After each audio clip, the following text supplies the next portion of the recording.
much less than imagined, but of course the uproar over the leaked documents prove that the Palestinian Authority has failed to even attempt to prepare its own population for the concessions that are needed for an end to the conflict and for any kind of lasting peace.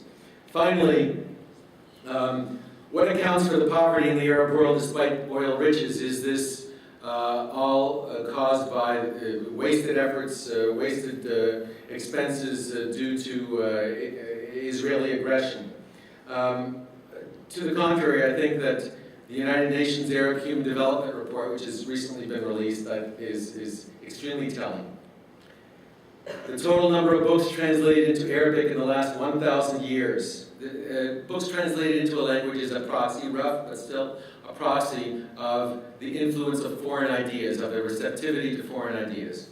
The total number of books translated into Arabic in the last 1,000 years is less than the total number translated into Spanish in the last year. Greece, which has a population of between 10.5 and 11 million, translates 5 times as many books from abroad into Greek annually as do the 22 Arab countries with a combined population of 300 million translate into Arabic. According to a Council on Foreign Relations reports, in the 1950s, per capita income in Egypt was similar to South Korea, whereas Egypt's per capita income today is less than 20% of South Korea's. Saudi Arabia had a higher gross domestic product than Taiwan in the 1950s. Today, Saudi Arabia's GDP is about 50% per capita of Taiwan's. Dr. A.B. Zalan, a Palestinian physicist, has noted, quote, "Our aggressive political culture is at the root of the Arab world's failure to fund scientific research or to sustain a vibrant, innovative community of scientists." He further asserted that Egypt in 1950 had more engineers than all of China. That is surely not the case today. The UN Human Development Report reveals that only 2 Egyptians per million people were granted patents, compared to 30 per million people in Greece and 35 per million people in in Israel. In Syria, the figure is 0 per million people.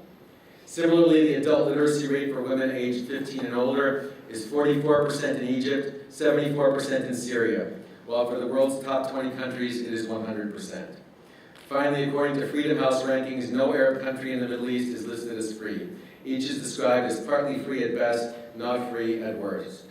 The sad truth is that it is precisely political oppression, intellectual suffocation, and gender discrimination that explain far more than any other factor the chronic difficulties of the Middle East.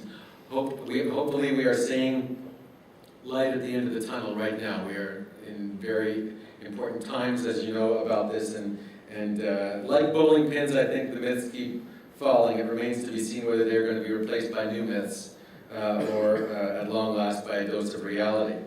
My conclusion is that Israel at this point can legally set its own borders within the mandate.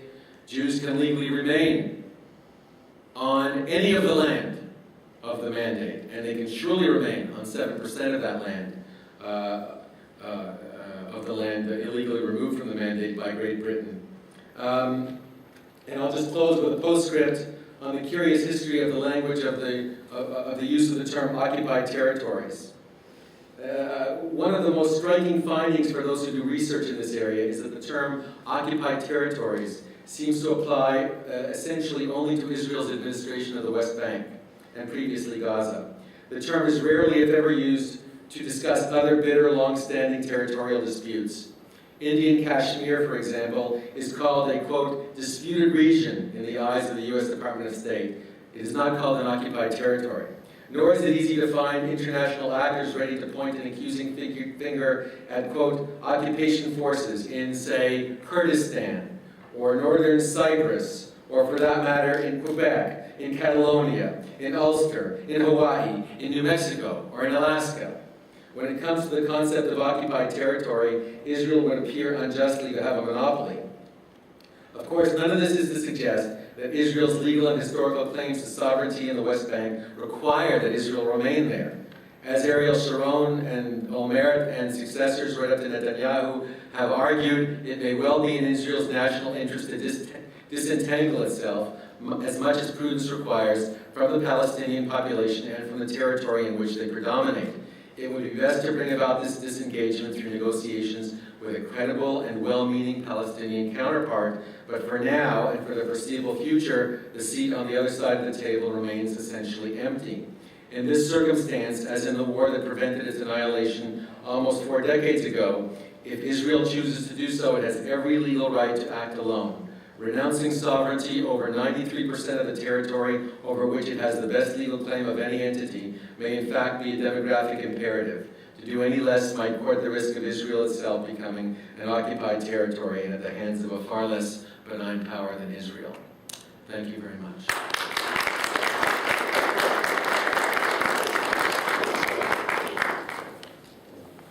And now Professor Paul Dubinsky with a brief follow-up.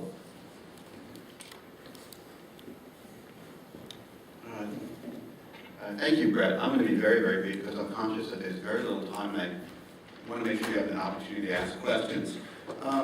Professor Krauss's main point about land claims resulting from the 1967 war is what I'll talk about most. But I wanted to point out that there are many strands to Professor Krauss's point, and I don't view many of them as supporting that. I counted, for instance, there's a segment of his talk on 2005 in Gaza. There's a segment of his talk on the efficacy of the wall barrier. There was the WikiLeaks part of the talk, an appearance versus reality in Arab discourse. There was the part about Iran, and then there was the part about books translated into Arabic and so forth. So I'm not going to address those parts, nor am I really, I don't feel myself as qualified to address those parts.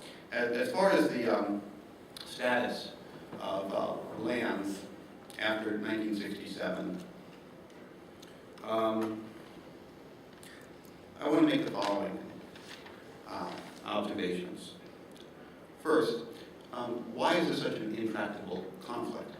One obvious thing is it's the most disputed piece of real estate in the world, and it has been for a very, very long period of time. But to put it in perspective as a professor of international law, what's often not, the nuance that's not given to it is, this dispute about this set of lands occurs as 4 major shifts are occurring in international law in the world, which change the terms of reference or the rules of the game. The first is the emergence of international governance. There are several references made to UN General Assembly resolutions, Security Council resolutions. That's all new. That begins with the creation of the United Nations. And I want to add from a critical perspective that all parties to the dispute, including Israel, including the Palestinians, including neighboring Arab states, have always been very selective in their use of UN documents and international governance. So, for example, Israel latches on to or draws support from the UN partition plan and those parts of Security Council resolution at the end of the 1967 war that are helpful, and generally the position of the Israeli government since then has been very critical of anything the United Nations has done ever since. On the other hand, the Palestinians and the border Arab states were totally dismissive of the UN partition plan and dismissive of those parts of UN Security Council resolutions that were not helpful to them. So it's not a clear record, and there's a fair amount of selectivity and even hypocrisy on both sides, I would say. The second major trend, besides international governance, is the emergence of the principle of self-determination and the end of colonialism. What complicates this measure, and is really explained greatly by historian Walter Lacour, is claims from at least 2 different people, both emanating from self-determination, occur at the same time at the end of the British Mandate with no clear, easy historical justification or resolution, and that's part of what complicates it. One criticism I would have of Professor Krauss's talk that I would add of it is it receives and analyzes UN actions, some treaties, but doesn't really pay a lot of attention to the emergence of customary international law and principles of self-determination, which are also occurring at the same time. One in particular is the emergence of a doctrine and customary international law of states not being entitled to claim territories acquired either offensively or defensively by force. A basic course in international law would say that for much of human history, that's exactly how territory was acquired. This principle is changing sometime in the period from 1930 to 1960, and this conflict is right in the middle of it.